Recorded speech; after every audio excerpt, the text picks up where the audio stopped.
Be me. Born into a fucked up marriage. Mom was a runaway from a Christian pedo cult. Met my PTSD veteran father. Married then divorced after 5 years. Stole custody, cried wolf when she was the abusive one in the relationship. Live with aunt and uncle until she finds another guy. Meets a Guido faggotass of a man in a random club. Uncle introduces him to a trade.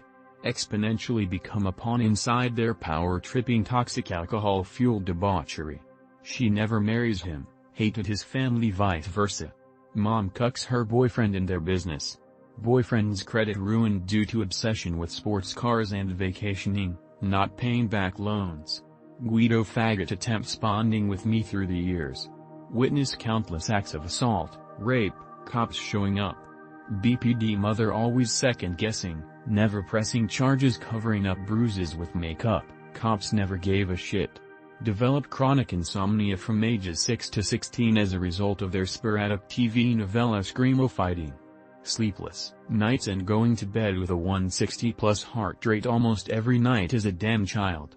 Lose all respect for him and fantasize about murdering him in his sleep for putting hands on my mother. They always put on an act, hiding it as best as they can in front of family and friends. Rarely invited friends over, always sleeping over at other houses. Live a pretty normal lower upper class life up until high school. Illegal Mexicans raised me and my half-siblings for a solid fucking decade, most of them would steal. Countless interventions on both sides occurred, mind you, she could have easily walked away, but BPD mom vowed to never give her children a stepdad of their own. Mom had everything in her name though, so faggot Guido had everything to lose. Got into serious lifting at the end of middle school.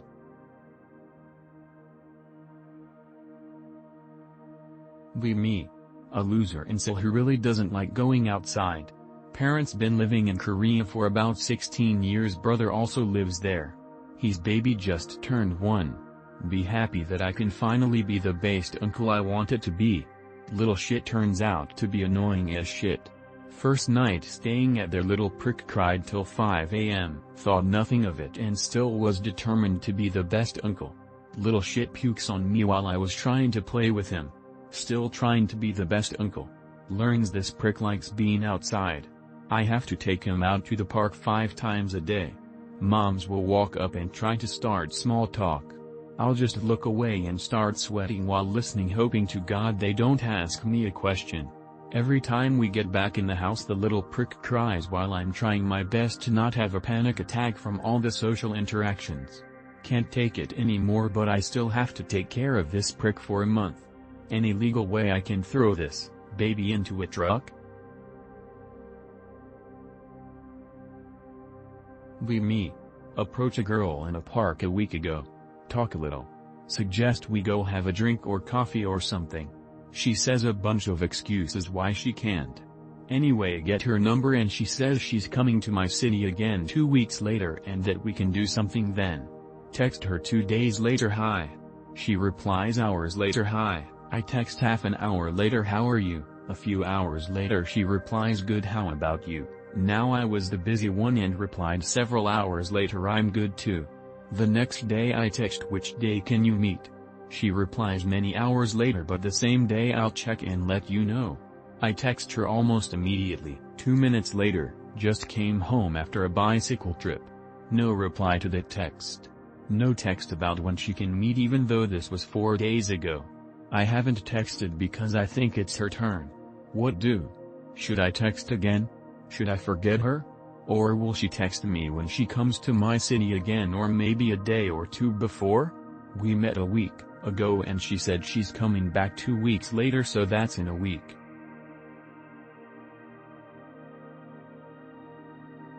Be me. Meek. Sitting alone in the metro.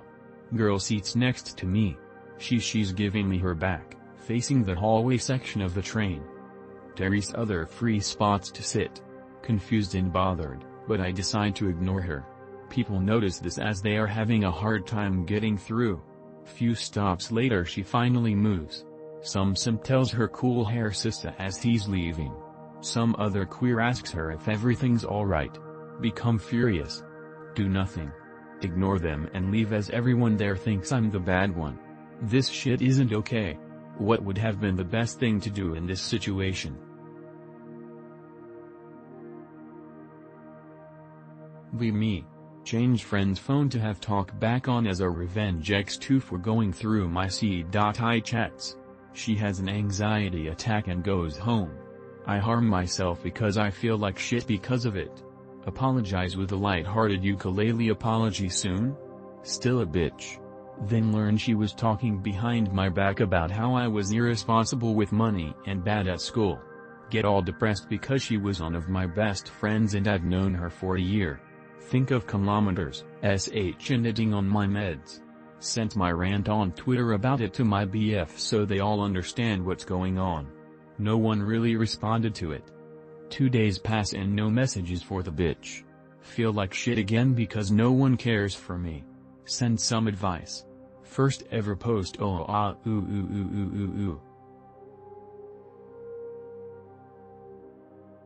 Me.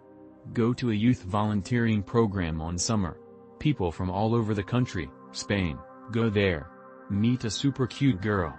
She lives 400 kilometers away from my city. The last day we all make a party. Playing spin the bottle. We end up kissing. First girl I ever kiss. Greater than on the bus back home she was making a bracelet and I asked her for one. Still have it. Fast forward a year. Haven't seen her again in person. Got her socials. Seems to not have a boyfriend. Still really pretty. Should I try and hit her? She doesn't seem to be far from my league, but she also lives far away. Me. Bored out of my mind. Try online dating one last time. Go on /sock/. Go to kick meetup thread. Nothing but faggots and bitches that will only talk to you if you want to buy their nudes. Not one single normal woman that wants to make friends IRL. Not one decent person willing to make friends. Not one single girl who just wants to chat with random strangers, meet up and get off or even be fucked buddies. It's just whores trying to make it in the OnlyFans simp market. Every single last woman. Is this what normies say I was really missing out on? In for socialize IRL.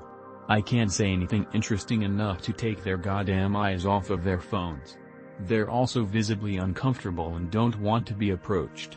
The get laid and socialize arguments are just ploys designed to gaslight you into integrating with their miserable world of gossip, drama and cuckoldry. I never hated women in this gay society so much before. I'm so fucking glad I was born with the ability to go without talking to anyone and still be mentally okay. Me. 18 years old. Consistently have to wipe like 30 to 40 times before my ass is clean. Parents suggest I use wet wipes. Reduces the typical amount to about 24. Going to the bathroom still takes a while. Go through freshman year of college. Find out most people are clean after 2 or 3 wipes. Find out most people are done in under 10 minutes. MFW. What am I doing wrong? I know this is an awkward question, but can you all give tips on wiping techniques? Me, feminine and insufferable BPD, Sberg whatever spiteful hateful retard. Be tired of being alone and do yet another effort to make friends. Befriend co-worker girl. Hang out a couple of times and it's nice. She tells me how she cheats on her FWB in 1 week, then refers to him as boyfriend in another week. Guy situationship. Neither of them obviously love each other and they just use each other for sex. Tells me how she let a random guy on a festival do anal to her and went the next day to her BF and let him do anal as well. Since it was already open.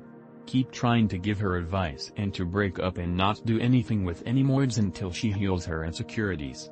Sleeps with a 30-year-old dude that has a GF instead. I just can't stand her if I'm honest. Am I judgmental and isolating myself for wanting to not be her friend anymore?